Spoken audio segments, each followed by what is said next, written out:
বেয়াদব কোথাকার, ওই যে ফসল ফোস। হ্যাঁ মূর্খ কোথাকার। খাঁচা হতে পরাণ পাখি উইরা যাবে রে,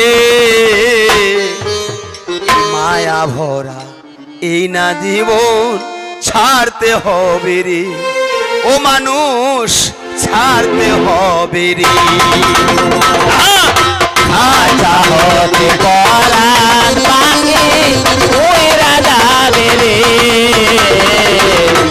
মায়া ভরা এই না ভুবন ছাড়তে হবে রে, মানুষ ছাড়তে হবে রে। ধন দৌলত টাকা করি সঙ্গে দিবে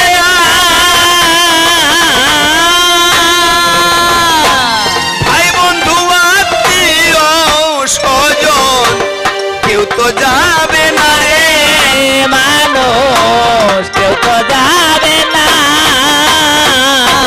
আহা, এক বিশাল বড় লোক তিনি মারা গিয়েছে, অনেক সয় সম্পদ, আমি নামটা বলছি না, অনেক সয় সম্পদ, কিন্তু মৃত্যুর সময় তার ছেলেদেরকে বলে গিয়েছে যে তোমরা আমি মারা গেলে আমাকে শ্মশানে নিয়ে যাওয়ার জন্য তোমরা তো কাঁধে করে নিয়ে যাবে, কিন্তু না তোমরা আমায় কাঁধে করে নিয়ে যাবে না, আমার যেই ডাক্তাররা চিকিৎসা করেছে সেই ডাক্তারদেরকে নিয়ে আসবে, নিয়ে এসে সেই ডাক্তাররাই কাঁধে করে আমাকে নিয়ে যাবে, আমার এটা আদেশ। আর আমাকে যখন মুসল্লিতে শোয়াবে তখন আমার হাত দুইটা এইভাবে দিয়ে যাবে বাইরে, বাইরে যেন এইভাবে থাকে। আর আমার যে সয় সম্পদ টাকা পয়সা সোনা দানা এগুলো রাস্তায় বিছিয়ে দিবে আর এগুলোর উপর দিয়ে আমাকে নিয়ে যাবে। দেখেন কত বড় কথা বলছে বাবা। কেন বলছি? এটার জন্য এই কথাগুলো বলছি যে বিশ্বের মানুষ দেখুক যে যদি আসে ডাক্তার তাহলে কি করিবে এই ডাক্তার, যদি আসে ডাক্তার তার যে ডাক আসে এই ডাক্তাররা কিছুই করতে পারবে না। তোমরা বিশ্ববাসীকে দেখায় দাও যেই ডাক্তার আমার চিকিৎসা করলো তারা বাঁচাতে পারে নাই, সেই ডাক্তারই আমাকে কাঁধে করে শ্মশানে বা গোরস্থানে নিয়ে যাচ্ছে, তোমরা দেখাই দাও। আর এই জগতে সোনা দানা টাকা পয়সা ধন দৌলত কিছু না, সব মাটিতে মিশে যায়, এগুলো সেই পরপারে কোনো কাজে লাগবে না। আর হাত দুইটাতে বাইরে রাখবা এইভাবে কেন? বিশ্ববাসী দেখুক, বিশ্বের মানুষ দেখুক একদিন যেমন খালি হাতে এসেছিলাম পৃথিবীতে, আজকে যাওয়ার সময় ঠিক খালি হাতে চলে যাচ্ছি, এক টাকাও আমার সঙ্গে যাচ্ছে না, আমার খালি হাতে যাচ্ছে, এই খালি হাতটা সবাই দেখুক, বিশ্বের মানুষের জ্ঞান হোক। তাই পদকর্তা গান লিখলেন, ধন দৌলত টাকা করি সঙ্গে দিবে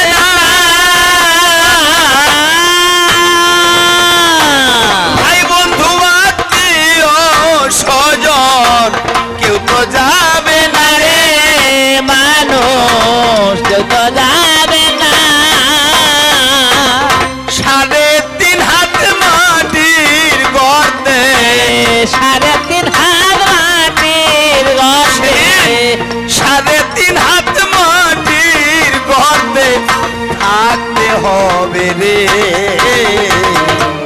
মায়া ভর এই না ভুবন ছাড়তে হবে রে, মানুষ ছাড়তে হবে রে।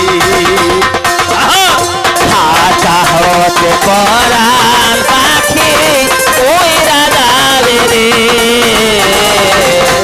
মায়া ভরা এই না ভুবন ছাড়তে হবে রে, মানুষ ছাড়তে হবে রে।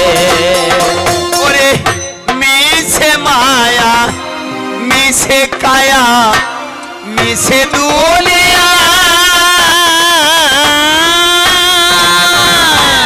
রং বেরঙের সাধের পুতুল একদিন যাবে ভাঙ্গিয়া রে, মানুষ যাবে ভাঙিয়া।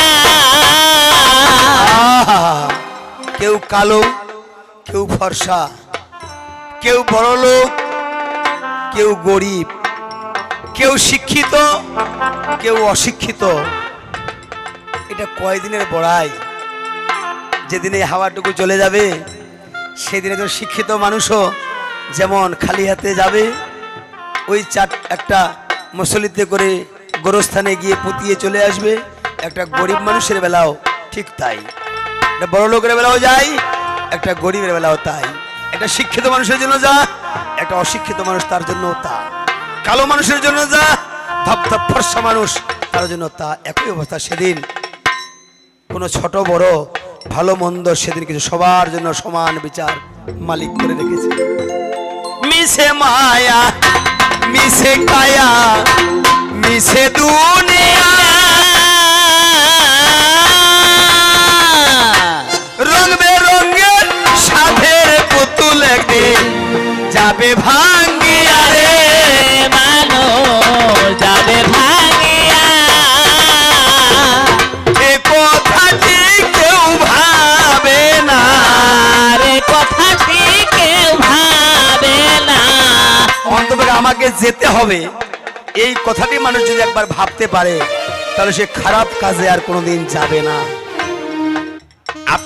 আমি আপনার ভুঁড়ি চিরে দিলাম, চিরে 10 লাখ টাকা আপনার কাছ থেকে ছিনতাই করে নিলাম, কিন্তু টাকা 10 লাখ বাড়িতে নিয়ে যেতে পারবো কিনা, যদি তার ডাক চলে আসে টাকা পড়ে থাকবে, আমি আর থাকবো না। এই যে একদিন যেতে হবে, এই কথাটি যদি কারো বিবেকে বাঁধে তাহলে অন্তত খারাপ কাজ থেকে সে বিরত থাকবে, খারাপ কাজ সে করবে না।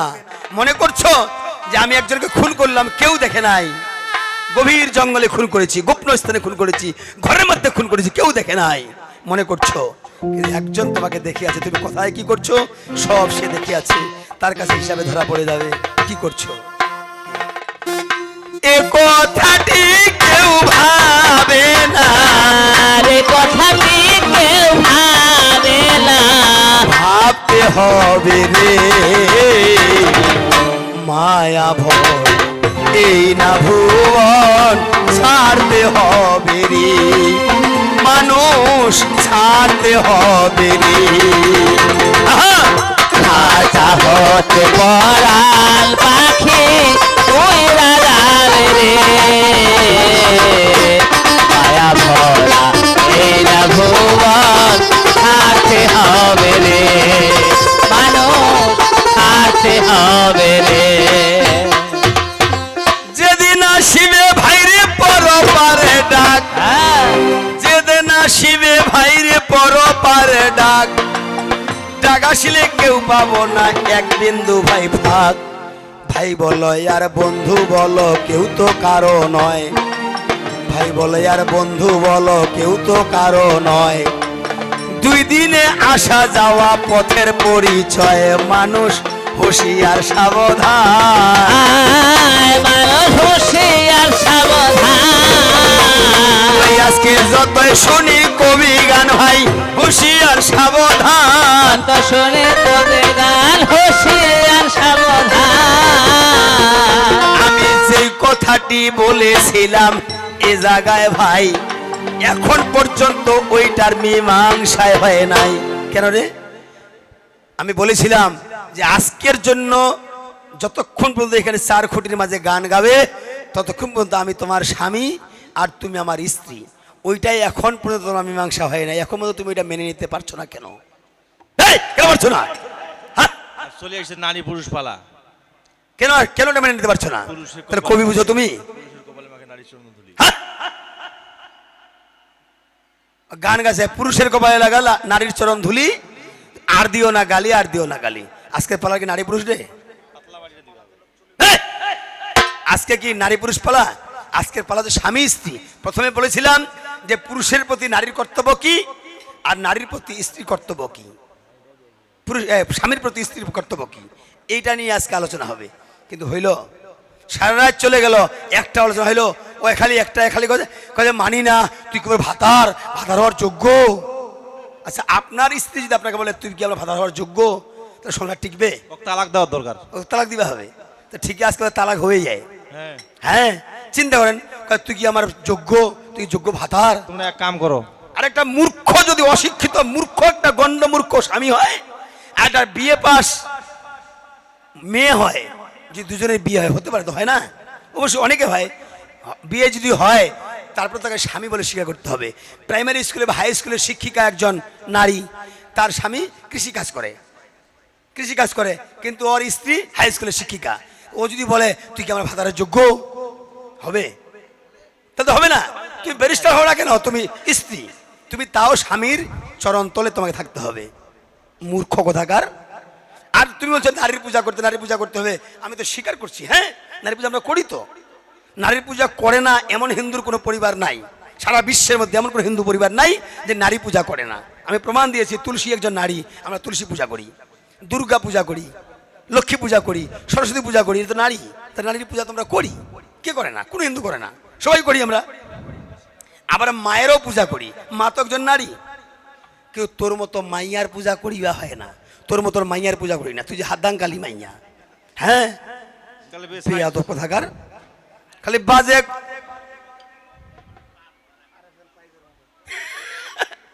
হ্যাঁ এ কিসের পা ধরিবা লাগবে রে? কিসের পা ধরিবা লাগবে? হ্যাঁ ঠিক ঠিক। হ্যাঁ? কিসের পা ধরিবা লাগবে? ওহে ভাঙি দিব এটা। হ্যাঁ বেয়াদব কোথাকার। বাজে কোথায় সরকারি, খালি বাজে কথা সরকারি, ওই যেমন লবণ ছাড়া খায় তরকারি ওই রকম সরকারি। ছাড়া খায় তরকারি ওই রকম সরকারি। আর বলছে নারীকে অবহেলা করিস না। ফির ওহে প্রমাণ দেছে, যে একটা নারী মাথায় রেখেছে, আবার একটা নারী কি নারীর তলে পড়িয়া আছে। তাহলে আমি কি নারীকে সম্মান দিই নাই? নারীকে অবহেলা করিস না, অবহেলা করছি আমি? অবহেলা তো আমি করি নাই, মাথায় রেখেছি, মাথায়, তাহলে অবহেলা করছি? এটা সবাই জানে, এটা অনেক গান, কবি গানের ভক্ত এখানে আছে, কবি গান সবাই জানে। আমার ওস্তাদ মোহাম্মদ বদিমা সরকার, তারও গান শুনেছে মেম্বার মহোদয়, কি যেই কালিনে মহাকালী কি কর্ম করিল, পৃথিবীর 3টা কোণ তখন খাইয়া ফেলাইল। এটা সবাই জানে। সকল দেবতা মিলে আমাকে কয় তোমার জিনিস তুমি একটু থামাও ওহে দয়াময়। আমি কি করছি? যেমনি মাত্র রাস্তার মধ্যে শুইয়াই আছি ভাই। আবার কোন শাস্ত্রে বলছে ওইটা আমি নই, আমার এক ভক্ত শিবের আকৃতি লইয়া শুইয়াই আছে, দেখিতে একর মতো শিবের মতো বটে। কি করেছে? যেমনি মাত্র কালী ললজিভা করিয়া ওই যে রাস্তা দিয়া যাইতেছে দৌড়াইয়া, ঊর্ধ্বমুখী হইয়া কালী দৌড়াইয়া যায়, যেমনি মাত্র একটা পা উপরে উঠায়, অমনি নরম দেখিয়া যখন নিচে ভাই দেখিল আমার স্বামী শুয়ে আছে, অমনি দেখা পাইল, অমনি জিভায় কামড় দিয়ে ওই যে ব্রেক হয়ে গেছে, আর 1 ইঞ্চিও আগায় নাই। এখন পর্যন্ত ওইভাবে কালী পূজা খাচ্ছে, তাই নাই? তাহলে এখানে তো নারীকে সম্মান দেওয়া হলো। এখন পর্যন্ত নারীরা যদি ভুল করে সাথে সাথে জিভাত কামড় দেয়। হ্যাঁ এখনো নারীরা যদি ভুল করে মায়েরা, তাহলে সঙ্গে জিভায় কামড় দেয়। এভাবে কামড় দেয় না? এই দেখ, এটা তখন থেকে শিক্ষা দিয়েছি। ঠিক। আর দেখ, মাথায় রেখেছি আমি তোমারে জানাই, ওইটাও একটা ইতিহাস ব্যাখ্যায় আছে ভাই, ওইটাও একটা ব্যাখ্যা আছে, শাস্ত্র ব্যাখ্যা। আমি আগে বলছি শাস্ত্র ছাড়া একটা কথাও বলবো না। এই যে বসে আছে, অবিনাশ সরকারের সঙ্গে দোহারি করছিল, এই যে আমার গুরু বুধামিয়া সরকার আর অবিনাশ সরকার গান হয়েছিল, এই যে উনি ছিল দোহার। তারপরে সুচিত্রা গান শিখলো, তো আস্তে আস্তে বাদ দিয়ে দিল। দিনেশের সঙ্গেও বেড়াইছিল কিছুদিন, তারপর বাদ দিয়ে দিয়েছে। ওনারা জানে, হ্যাঁ ওনারা জানে। যেদিন গঙ্গা দেবী কি কর্ম করিল, একদিন ব্রহ্মা, আমার বড় ভাই ব্রহ্মা, আমি শিব, আমার বড় ভাই ব্রহ্মা একদিন কি করিল, গোটা পৃথিবী দেখো নিমন্ত্রণ করিল। যেমন আপনাদের ইসলামী হাদিস মতে ওসমান গনির স্ত্রী উম্মে কুলসুম, নবীর বেটি, তিনি দাওয়াত করেছিল, গোটা আরব জাহানে দাওয়াত করেছিল, সবাইকে একবেলা খাওয়াবে, একবেলা খাওয়াবে। কিন্তু গরিব বলিয়া ফাতেমাকে দাওয়াত করে নাই, এই জন্য সমস্ত খাবারগুলা হইয়া গেল ছাই, সব খাবারগুলা ছাই হয়ে গিয়েছিল। এই জন্য অহংকার পতনের মূল। বেশি অহংকার করিস না, বেশি অহংকার করিস না। আমি অহংকার করি নাই। দেখ আমার লীলা প্রতিটি অক্ষর অক্ষর পালন হচ্ছে, বর্তমানে এখনো হচ্ছে। কি করেছি? ব্রহ্মা যখন নিমন্ত্রণ সবাইকে দিল, রান্না বান্না কে করিবে খুঁজিয়া নাহি পাইল। তখনকার দিনে একমাত্র গঙ্গা দেবীর মতো রাঁধুনি কেউ ছিল না। তো গঙ্গা দেবী তখন ছিল রাজা শান্তনুর স্ত্রী, শান্তনু রাজার স্ত্রী ছিল গঙ্গা দেবী। তাকে আনলে হয়তো ভালো রান্না হবে। কে যাবে তাকে আনতে? তখনকার দিনে আমি ছাড়া আর আনার প্লেয়ার নাই, কাউকে কেউ বিশ্বাস করে না, একমাত্র আমাকে করে। আমি যাইয়া শান্তনু রাজাকে বললাম, ভাই তোমার স্ত্রীকে আমার সঙ্গে একটু দাও না ভাই, তোমার স্ত্রীকে আমার সঙ্গে একটু দাও। আমি কি করব? রান্না বান্না করিয়া সবাইকে খাওয়া দাওয়া করিয়া তোমার স্ত্রী তোমার কাছে দিব ভাই পৌঁছাইয়া। কথাগুলো বুঝতে পারতেছেন আমার? শান্তনু রাজাকে বললাম, তোমার স্ত্রী গঙ্গা দেবীকে একটু দাও, সে রান্না করবে, খাওয়া দাওয়া শেষ করে তোমার স্ত্রী তোমার কাছে এনে দিব। শান্তনু বলল, তোমার সঙ্গে দিতে পারি, কিন্তু যেমন সকালবেলা নিয়ে যাচ্ছ সারাদিন থাকবে, বেলা ডুবার আগে কিন্তু আমার বাড়িতে পৌঁছায় দিতে হবে। যদি বেলা ডুবে যায় তাহলে আমি তাকে আর গ্রহণ করব না। প্রতিজ্ঞা করলাম, ঠিক আছে, আমি বেলা ডুবার আগে অবশ্যই পৌঁছাই দিব। এই বলিয়া আমি তার কাছ থাকিয়া গঙ্গা দেবীকে দেখো লইয়া গেলাম চলিয়া। রান্না বান্না শুরু হইল, খাওয়া শুরু হইল, কিন্তু শেষ হইতে হইতে বেলা ডুবিয়া গেল। শেষ হইতে হইতে বেলা ডুবেই গেল। আমি তো ভয়ে কাঁপতেছি। শান্তনুর সাথে কথা ছিল আমার যে বেলা ডুবার আগে পৌঁছে দিতে হবে, বেলা তো ডুবে গেল, কি করব? যাক, তাও নিয়ে যাই, দেখি যদি গ্রহণ করা যায়। এবার গঙ্গা দেবীকে আমি সঙ্গে করিয়া শান্তনুর রাজার বাড়ি গেলাম চলিয়া। শান্তনু তো আমায় দেখিয়া রাগান্বিত হইল।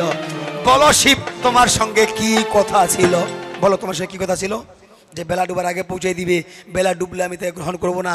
আমি যেহেতু প্রতিজ্ঞা করেছি, আমি আর গঙ্গা দেবীকে গ্রহণ করব না। না, আমি চিন্তা করলাম, যেই নারীকে, যেই মাকে আমি মায়ের মতো রান্না করার জন্য নিয়ে গেলাম, আর সেই নারী, সেই মাকে আমি পরিত্যাগ করব? তুমি স্বামী, তুই পরিত্যাগ করতে পারো, কিন্তু আমি তাকে পরিত্যাগ করব না। সঙ্গে সঙ্গে গঙ্গা দেবী কি করিলাম ভাই, মা মনে করিয়া আমার মাথাতে উঠাই, মা মনে করে সঙ্গে মাথার আমার জোটার মধ্যে লুকাই রাখলাম, যে আজকে থেকে আমার মাথায় তুমি থাকো। সেদিন থেকে গঙ্গা দেবী আমার মাথায় ভাই। দেখো, গঙ্গা দেবীকে গ্রহণ করেছি, কিন্তু স্ত্রী রূপে নয়, মাতৃরূপে, মায়ের মতো সম্মান দিয়েছি। এই তুমি কাকে কি বলো? কাকে কি বলো? নারীকে সম্মান দেওয়ার কথা আমাকে বোঝাতে যাচ্ছ? আমি যে কত বড় সম্মান দিয়েছি নারীকে, এটা একমাত্র আমি জানি, তুমি সেটা জানো না। বেয়াদব কোথাকার। হ্যাঁ, আমাকে বোঝাচ্ছ নারীকে সম্মান দেওয়া? নারীকে সম্মান দেওয়া প্লেয়ার একমাত্র আমার মতো এই জগতের মাঝে আর কেউ নাই। নাই। তুমি নিজেরটা দেখো, নিজেরটা। তুমি যখন দক্ষ যজ্ঞে ঝাঁপ দিয়া দিলে, তোমার বাবা যজ্ঞ করেছিল, তোমার বাবা যজ্ঞ করেছিল, এই যজ্ঞে সবাইকে নিমন্ত্রণ করিয়াছিল, একমাত্র আমাকে নিমন্ত্রণ দেয় নাই। সবাইকে নিমন্ত্রণ করলো যজ্ঞে, কিন্তু আমাকে নিমন্ত্রণ দেয় নাই। তো বলেন তো, বিনা নিমন্ত্রণে শ্বশুরবাড়ি যাওয়া যায়? না, যাওয়া যাবে না। কিন্তু আমার স্ত্রী বলে, কথা তোমারে জানাই, নিমন্ত্রণ করে নাই স্বামী, তুমি যাবে নাই। নিমন্ত্রণ যদি করে নাই, তুমি যাবে না, কিন্তু আমার তো বাপের বাড়ি, নিমন্ত্রণ দেউক আর না দেউক, আমার তো বাপের বাড়ি। বাপের বাড়ি যেতে তো লজ্জা নাই? কি লজ্জা আছে? কিন্তু বাপের বাড়ি, নিমন্ত্রণ দিলেও ষোলো, না দিলেও ষোলো, আমার বাপের বাড়ি যেহেতু। তুমি আদেশ দাও। দেখো, আমার স্ত্রী আমাকে বলছে, তুমি আদেশ দাও, আমি বাবা বাড়ি চলে যাব, যোগ্য হচ্ছে, তোমাকে জুলুম করবো না, যেহেতু তুমি নিমন্ত্রণ করে নাই, কিন্তু আমি যাব। সঙ্গে সঙ্গে আমার সতী কি কর্ম করিল, আমার আদেশ নিয়ে দেখো বাপের বাড়ি গেল। কিন্তু গেল বটে, বাপের বাড়ি সারা সারি নাই। আমার নিন্দা করা ওরা কবুই ছাড়ে নাই, আমার নিন্দা করা কিন্তু তারা ছাড়ে নাই। কেন? যে শিবের মতো বেয়াক্কেল এই জগতে নাই। দেখো, বিনা নিমন্ত্রণে মাইয়াটা দিছে ভাই পাঠাই, নিমন্ত্রণ করি নাই তাহা মাইয়াটা পাঠাইছে রে, ও হয়তো আইসে নাই, মাইয়াটা পাঠাইছে। হ্যাঁ, ভাঙদু তুরা খায়, এটা মুখেতে বম ভোলা, কাঙ্গেতে আছে একটা মস্ত ভাঙ্গের ছোলা, শ্মশানে মশানে শিব ঘুরিয়া বেড়ায়। আমার নিন্দা করতেছে, আমার খারাপ কথা বলতেছে, আমার নিন্দা রটনা করতেছে। এই শুনিয়া আমার সতী কি করিল হয়, আজকে সে নিন্দা করতেছে, খারাপ কথা বলতেছে, কিন্তু দেখেন শাস্ত্র কি বলছে। আমি শাস্ত্র ছাড়া একটা কথা বলছি না। আজকে সে বলতেছে যে শিব এরকম ভাতারের যোগ্য না হয়, কিন্তু না, তুমি আমার নিন্দাটা সহ্য করতে পারো না। তুমি কি করেছো? আমার সামনে আমার নিন্দা তোমরা করছো ভাই। ওর নিজের বোন, জেলা নিজের বোন, এরা নিন্দা করছিল। ওরা একটা দুটা নয়, 59টা বোন, 59টা, 160টা, আমার স্ত্রী সহ 60টা। তখন কি পরিবার পরিকল্পনা ছিল না? না না না, পরিবার পরিকল্পনা ছিল না। এই জন্য, হ্যাঁ, এই জন্য আরো 59টা বোন কি কর্ম করিল, সবাই মিলে আমার নিন্দা ওর সামনে করিল, সবাই মিলে আমার নিন্দা করতেছে ওর সামনে। এ এখন 59টা বোনকে ডেকে বলছে, আরে তোমরা আমার স্বামীর নিন্দা করতেছো আমার আগে, হ্যাঁ? তোমরা নয় আমার স্বামীকে খারাপ মনে করো, কিন্তু আমি তো আমার স্বামীকে রসগোল্লা মনে করি। কি, আমার স্বামীকে তো আমি রসগোল্লা মনে করি। অতএব তোমরা আমার স্বামীর নিন্দা করিও না। আর যেহেতু তোমরা আমার সামনে আমার স্বামীর নিন্দা করছো, তাহলে আমার এই দেহখানা আমি রাখবো না। সঙ্গে সঙ্গে তুমি দেখো কি কর্ম করিলে, নিজের বাবার যজ্ঞে যাইয়া ঝাঁপ দিয়া দিলে। ওই যে যজ্ঞ চলতেছে, আর ওই যজ্ঞে তুমি ঝাঁপ দিয়ে দিয়েছো। আমি মারা গেছি এই জন্য না হয়, আমার বিরহে না হয় আমি বেঁচে আছি, কিন্তু আমার নিন্দাটুকু সহ্য করতে পারে নাই, তাতেই সে দক্ষ যজ্ঞে ঝাঁপ দিয়েছে।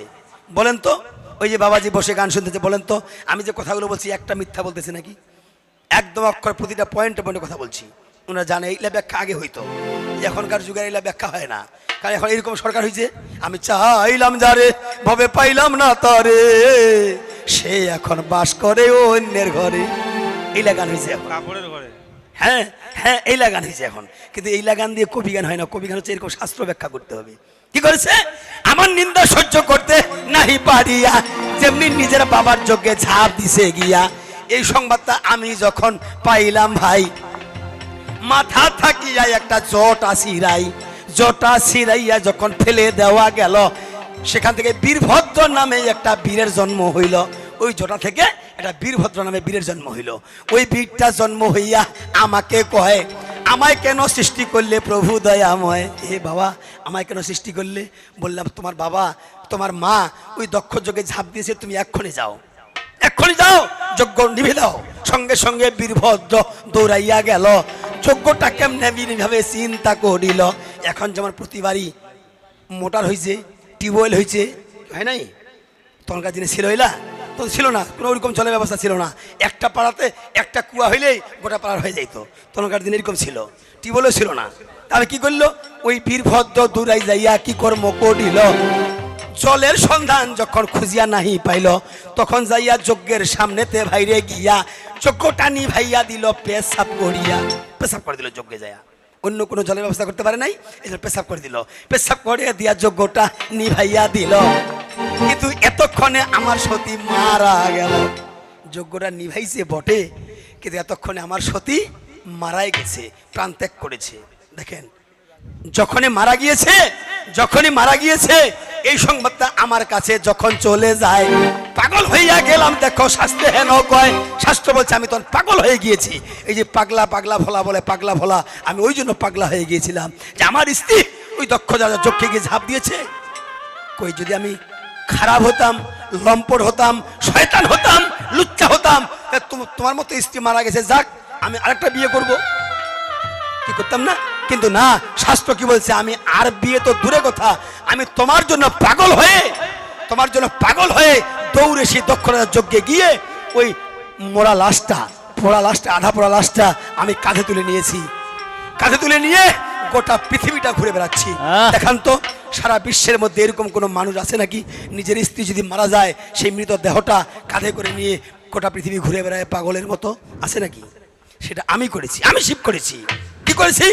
মৃত দেহটা এবার কাঁধে করিয়া গোটা পৃথিবী আমি বেড়াছি ঘুরিয়া। মা, আমার কথাগুলো বুঝতে পারতেছেন কি মা? বুঝতে পারতেছেন? শাস্ত্র কথা। কিন্তু আমার স্ত্রীর এই মৃত দেহটা এইবার কাঁধেতে করিয়া গোটা পৃথিবী আমি বেড়াচ্ছি ঘুরিয়া।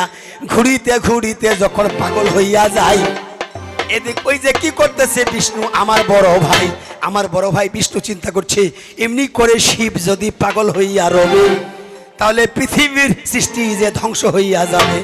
শিবকে তো ভালো করতে হবে, কিন্তু তার স্ত্রীর দেহটা যদি কারে থাকে তাহলে তো সে ভালো হবে না। তখন আমার অলক্ষ্যে বিষ্ণু কি কর্ম করিল, সুদর্শন চক্রখানা হাতে করিয়া নিল। একটা একটা করিয়া আমার সতীর দেহ ভাই খণ্ড খণ্ড করিয়া কাটতে শুরু করিয়া দেয়। আমি কিন্তু বুঝতে পারি নাই, একটা খণ্ড কাটতেছে আমি বুঝতেই পারি না, একটা খণ্ড কাটতেছে আমি কিন্তু বুঝতে পারি না। আমি মনে করছি পাগল হয়ে গেছি, আমি মনে করছি আমার সতীর দেহটা আমার ঘাড়েই আছে। এরকম কাটিতে কাটিতে 51টা খণ্ড হইল, 51টা খণ্ড 51 জায়গায় পড়িল। সারা পৃথিবীর গোটা ভারতবর্ষের মধ্যে 51টা জায়গায় 51টা খণ্ড পড়েছে, এবং এখান থেকে 51টা মাতৃতীর্থ সৃষ্টি হয়েছে গোটা ভারতবর্ষে, এবং তার মধ্যে বাংলাদেশেও বোধহয় 4টা জায়গায় পড়েছে।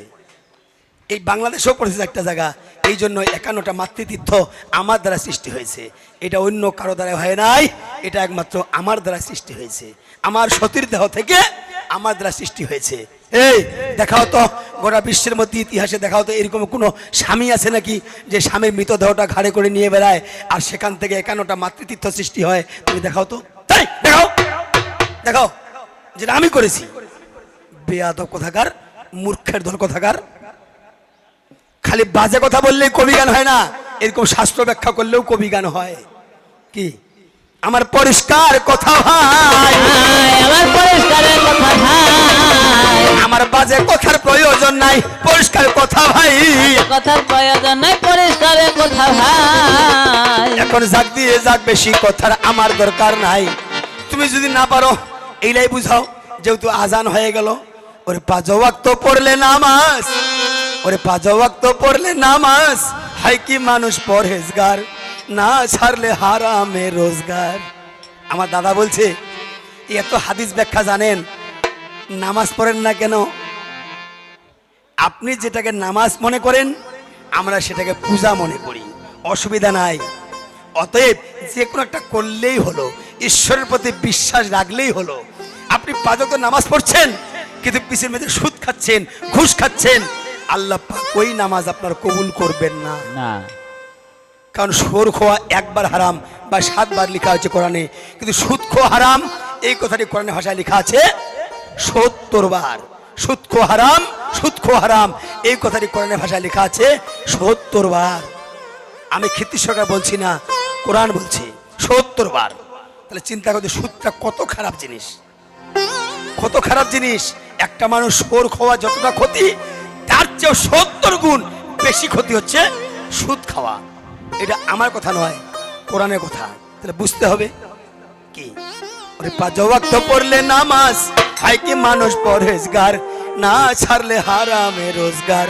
ওরে মন আমার, না ছাড়লে হারামে রোজগার। 5 ওয়াক্ত পড়লে নামাজ, 5 ওয়াক্ত পড়লে নামাজ, হয় কি মানুষ পরেশগার, না ছাড়লে হারামে রোজগার। রে মন আমার, না ছাড়লে হারামে রোজগার। এই কিছু বুঝতে পারছো? দিনের খানা রাতে খেয়ে করলে তুমি রোজা, আত্মশুদ্ধি হয় কি তাতে, নফস হয় কি সোজা। দিনের খাবার রাতে খেয়ে তাতে নফস হয় কি সদা। নেক মিলে কি লোক দেখানো, নেক মিলে কি লোক দেখানো, করিলে চিকি রাজগার, না ছাড়লে হারামে রোজগার। করে মন আমার, না ছাড়লে হারামে রোজগার। 5 ওয়াক্ত পড়লে নামাজ, 5 ওয়াক্ত পড়লে নামাজ, হয় কি মানুষ পরেশগার, না ছাড়লে হারামে রোজগার। রে মন আমার, না ছাড়লে হারামে রোজগার। আমি আগে বলেছিলাম এই আল্লাহ রাসূল বা আল্লাহ নবীর কথা যদি আমার সারা জীবন বর্ণনা করি তবুও শেষ করা যাবে না। আস্তে আস্তে তবুও শেষ করা যাবে না। বলেছিলাম যে পবিত্র কোরআনের সূরা লোকমান 27 নম্বর আয়াতে বলা হয়েছে, সমস্ত পৃথিবীর সাগরের জল যদি কালি করা হয়, আর সমস্ত পৃথিবীর বৃক্ষ যদি কলম করানো হয়, আর সমস্ত বৃক্ষের পাতাগুলি যদি কাগজ বানানো যায়, তবু আল্লাহ রাসূলের গুণগান লিখে শেষ করা যাবে না। যেটি পবিত্র কোরআনের সূরা লোকমান 27 নম্বর আয়াতে বলা হয়েছে। অতএব এমনি করে নবীর কথা, আল্লাহর কথা আমার মতো খ্যাতি সরকার সারা জীবন বর্ণনা করি তবুও শেষ করা যাবে না। তবে হ্যাঁ, তবে 2-1টি কথা না বললেও নয়। কি 2-1টি কথা না বললেও নয়, এটা বুঝতে হবে। একদিন নবীজি আমার কি কর্ম করিল, কথা শুধু মন দিয়ে শুনেন, জ্ঞান হবে। একদিন নবীজি আমার কি কর্ম করিল, সাহাবাকে সঙ্গে করিয়াছিল, সাহাবাগণকে সঙ্গে করেছিল, বেলাল সঙ্গে ছিল। বেলাল আসিয়া এইবার নবীকে কয়, হুজুর আমি তো মাঝে মাঝে ওই ব্যক্তির কাছে ঋণ করি, হায় ঋণ বা কর্জ করি, ধার করি, আবার সময় হলে শোধ করে দেই।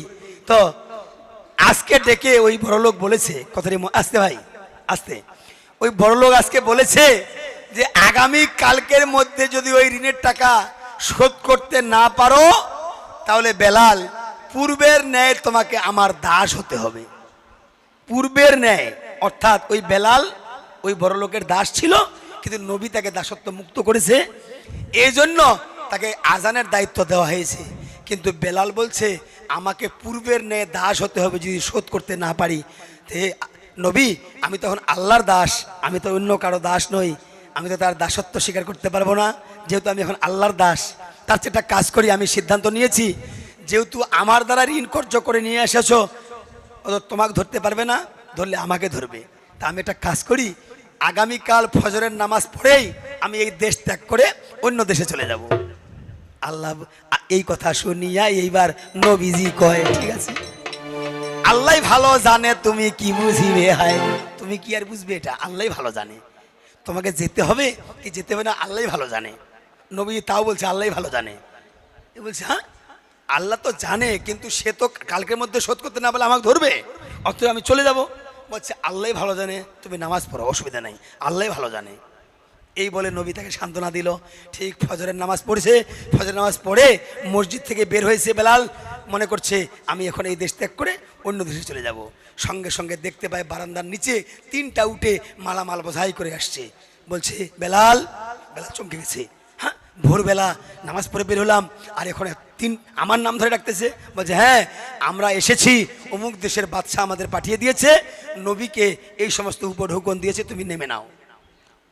বেলাল বলছে হুজুর, নবীকে ডেকে বলছে হুজুর 3টা উঠে মালামাল বোঝাই করে আসছে, অমুক দেশের বাদশা পাঠিয়েছে, বলছে নামিয়ে নাও। আমি তোমাকে বলেছিলাম না আল্লাহ ভালো জানে। বলছে আমি তোমাকে বলেছিলাম যে আল্লাহ ভালো জানে, দেখো তুমি নামিয়ে নাও, সকাল হতে হতে তুমি তাকে ডাকে নিয়ে আসো, সে যত ঋণের টাকা পাবে সব তাকে পরিশোধ করে দাও, সে যা অর্থ পাবে সব এখান থেকে পরিশোধ করে দাও। বাহ, বেলাল শান্তি পেল, স্বস্তি পেল। ঠিক আছে, সকাল হইয়া গেল, এইবার কি কর্ম করেছে, এবার ওই বড় লোককে বেলাল ডাকাইয়া এনেছে, ডাকিয়া নিয়া যত দেনা পাওনা ছিল সব কিছু এইবার তাকে পরিশোধ করে দিল।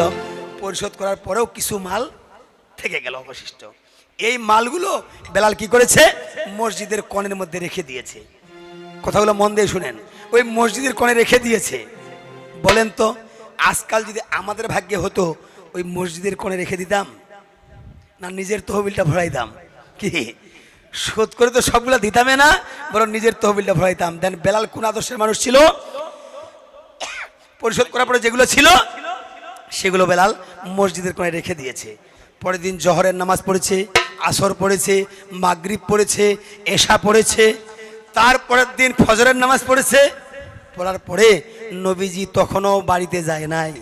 এবার বেলাল নবীজি ডেকে বলছে নবীজিকে, হুজুর আপনি কি বাড়িতে যাবেন না?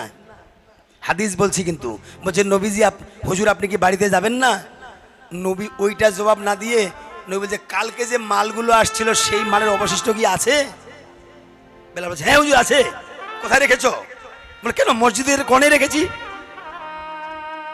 সারাদিন নামাজ পড়েছে, সারা রাত ছিল মসজিদেই, মসজিদের কোণে মালামাল আছে ওইটাও দেখে নাই। কোন মানুষ ছিল, কোন ধ্যানে নামাজ পড়েছিল, মসজিদের কোণে রেখে দিয়েছে, ওইটার খেয়াল নাই। বেলালও সত্য কথা বলছে, মসজিদের কোণে আছে। বলছে ওইটুকু তুমি বিলিয়ে দাও, কারণ ওইটুকু মালের মালিকানা থাকাকালীন আল্লাহ পাক যদি আমার মৃত্যু দেয় আমি আল্লাহর কাছে কি জবাব দেব? কত বড় কথা বলছে নবী, কত বড় কথা বলছে। ওইটুকু মালের মালিকানা থাকাকালীন আল্লাহ আমার মৃত্যু দিলে আমি আল্লাহর কাছে কি জবাব দেব? ওইটুকু তুমি বিলিয়ে দাও। আছে এরকম মানুষ একজনও আছে, 10 টাকার জন্য 2 টাকার জন্য মারামারি লাগতেছে, একটা আইলের জন্য মারামারি লাগতেছে। নবীজি শিক্ষা দিয়ে গেছে ওইটুকু মালের মালিকানা থাকাকালীন আল্লাহ পাক যদি আমার মৃত্যু দেয় আমি আল্লাহর কাছে কি জবাব দেব? বুঝতে হবে আমার নবী বিনে দরদি কেউ নাই, ওরে মমিন ভাই আমার নবী বিনে দরদি কেউ নাই। ও ভাই আল্লাহকে করিতে খুশি, তোমরা নবীর প্রেমে হও দাসী।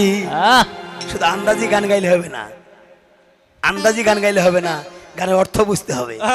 আল্লাহকে করিতে খুশি, তোমরা নবীর প্রেমে হও দাসী। আল কোরআনে আল কোরআনে ঘোষণা দেন সাই, ওরে মুমিন ভাই নবী বিনে দরদি কেউ নাই। আমার নবী বিনে দরদি কেউ নাই রে মোমেন ভাই, নবী বিনে দরদি কেউ নাই। আমার নবী বিনে দরদি কেউ নাই রে মোমেন ভাই, নবী বিনে দরদি কেউ নাই। মা বাবা আত্মীয় স্বজন স্ত্রী পুত্র কন্যাগণ সবার চাইতে নবীজি আপন রে মোমেন ভাই, সবার চাইতে নবী যে আপন। মা বাবা আত্মীয় স্বজন স্ত্রী পুত্র কন্যাগণ সবার চাইতে নবীজি আপন রে মোমেন ভাই, সবার চাইতে নবী যে আপন। কয়েছে কি মাইয়ার বলে পাও ধরিবা হবে, কি কয় নাই? কই এখানে গানের মধ্যে বলছে মাইয়ার পাও ধরিবা হবে না, বলছে নবীজির স্মরণ নিতে হবে। তোর মাইয়া বলো আর মা বলো, বাপ বলো, ছেলে বলো, বৌমা বলো, কারো কথা বলা হয়নি, বলা হয়েছে নবীজির কথা। সবার চাইতে নবীজি আপন। ওই মাইয়াও পার করিবে না, আর মাও পার করিবে না, বাবাও পার করবে না। কেউ বলে, কেউ কেউ গানের মধ্যে বলে জান্নাতের চাবি আমার মা, মা গো বেহেশতের চাবি আমার মা, বলে না? আবার কেউ গান লিখেছে, আমার বলছেন দয়াল নবী বাবা জান্নাতেরও চাবি, আমার বলছেন দয়াল নবী বাবা জান্নাতেরও চাবি। তাহলে কোনো গায়ক লিখেছে বাবা জান্নাতের চাবি, কোনো গায়ক লিখেছে মা জান্নাতের চাবি। কিন্তু বলেন তো আসল জান্নাতের চাবিটা কে? হ্যাঁ, জান্নাতের চাবি বাবাও নয়, জান্নাতের চাবি মাও নয়। কোরআন বলছে আসসালাতু মুস্তাফুল জান্নাহ, আসসালাতু মুস্তাফুল জান্নাহ, অর্থাৎ নামাজ বেহেশতের চাবি। নামাজ ছাড়া কেউ জান্নাতে যেতে পারবে না। আপনি ভালো চলাফেরা করেছেন, হালাল রোজগার করেছেন, বাবা মায়ের সেবা করেছেন, সব কিছু ঠিক মতো করেছেন, কিন্তু আপনি কোনোদিন নামাজ পড়েন নাই, আল্লাহ জান্নাতে নিবে? নিবে জান্নাতে? না, আল্লাহ পাক জান্নাতে নিবে আপনাকে নামাজ পড়তে হবে। বাবা মায়ের সেবা করতে হবে না এটা বলছি না, বাবা মায়ের সেবা করতে হবে, কিন্তু নামাজও পড়তে হবে। নামাজ না পড়লে আপনাকে আল্লাহ পাক জান্নাতে নিবে না। যেহেতু কোরআন বলছে আসসালাতু মুস্তাফুল জান্নাহ, নামাজ বেহেশতের চাবি, অতএব নামাজ ছাড়া কেউ জান্নাতে যেতে পারবে না। এই জন্য কবি গান রচনা করছে, মা বাবা আত্মীয় স্বজন স্ত্রী পুত্র কন্যাগণ সবার চাইতে নবীজি আপন রে মোমেন ভাই, সবার চাইতে নবী যে আপন। নিজের প্রাণের চাইতে নবীজিকে অধিক ভালো না বাসিলে, প্রাণের চাইতে নবীজিকে অধিক ভালো না বাসিলে, প্রাণের চাইতে নবীজিকে অধিক ভালো না বাসিলে, হাদিসে কয় তাহার ঈমান নাই। ওরে মুমিন ভাই নবী বিনে দরদি কেউ নাই।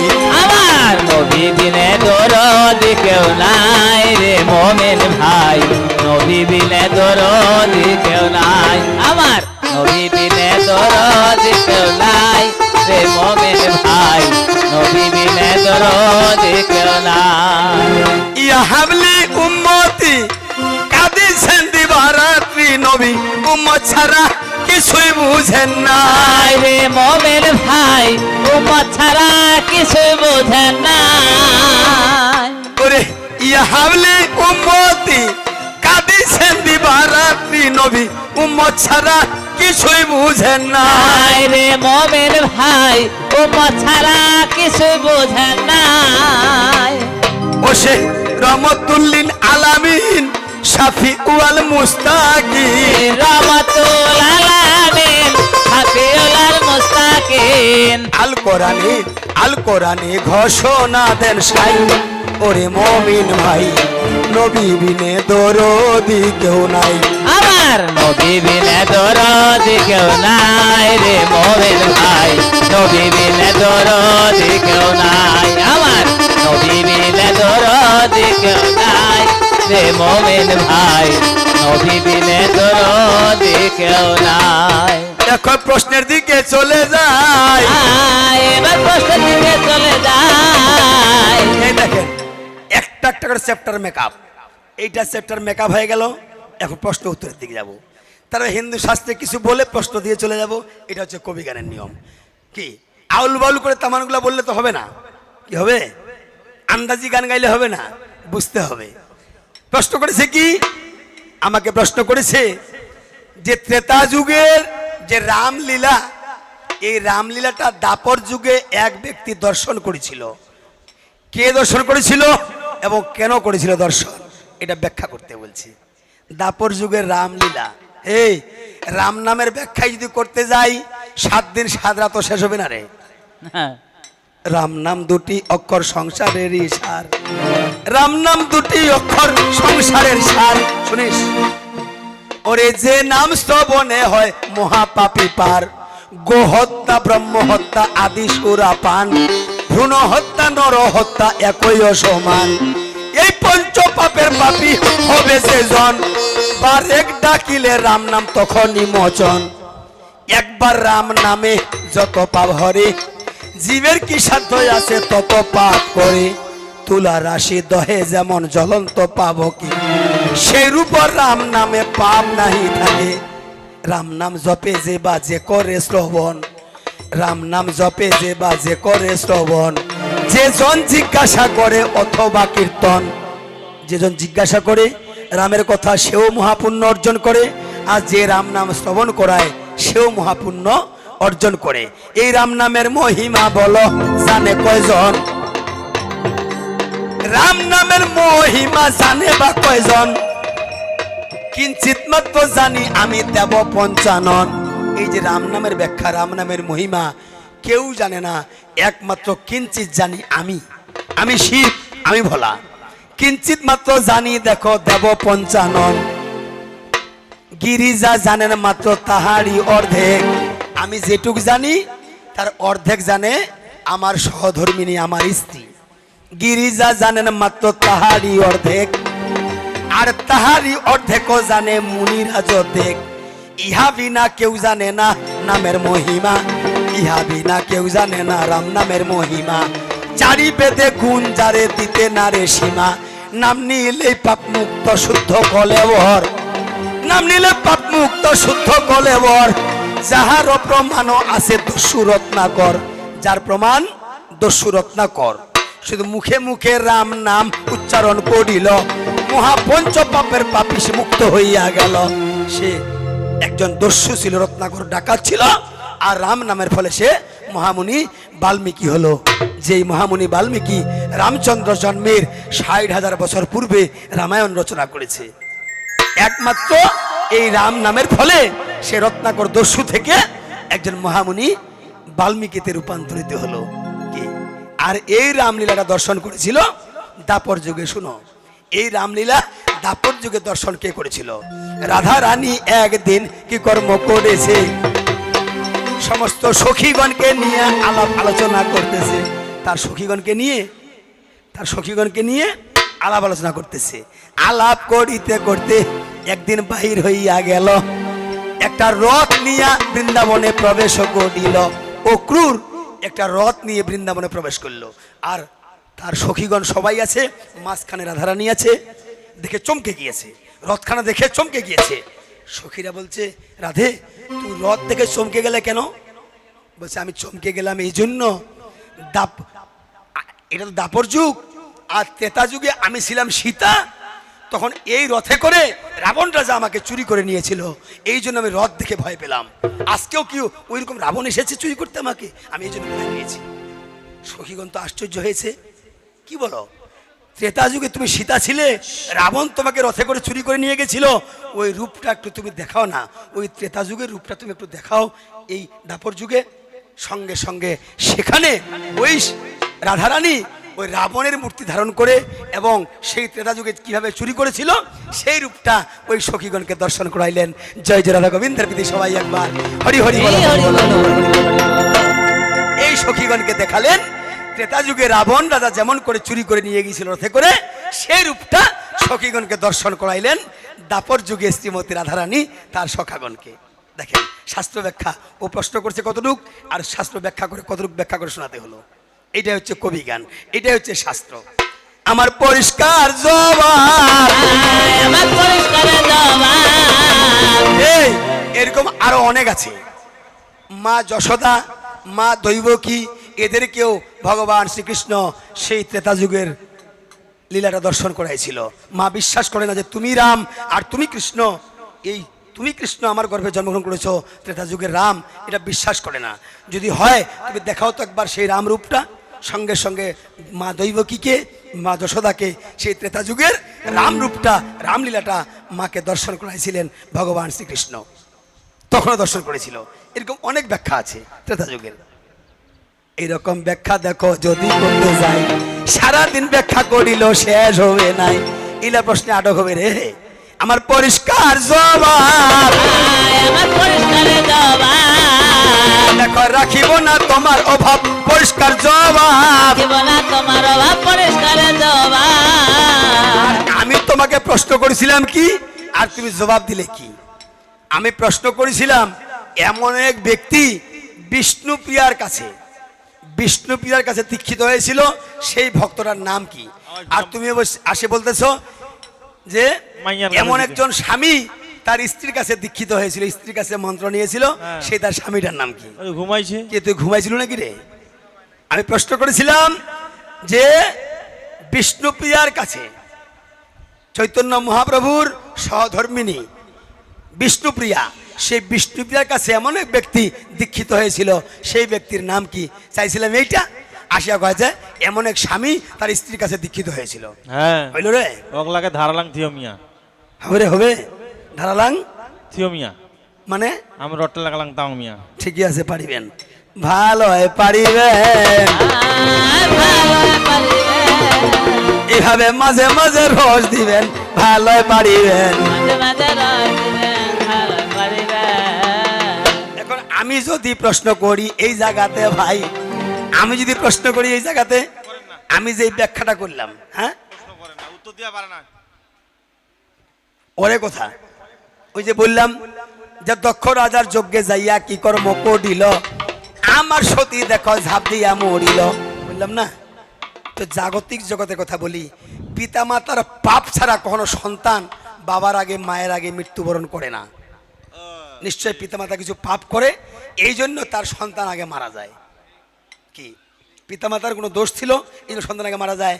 তো তোমার বাবা দক্ষ রাজা এমন কি অপরাধ করেছিল, কি পাপ করেছিল যে তার, সে তো তোমার বাবা দক্ষ রাজা বেঁচে আছে, তার সামনে তুমি মারা গেছো, তুমি দেহত্যাগ করছো, তোমার বাবার কি এমন পাপ ছিল?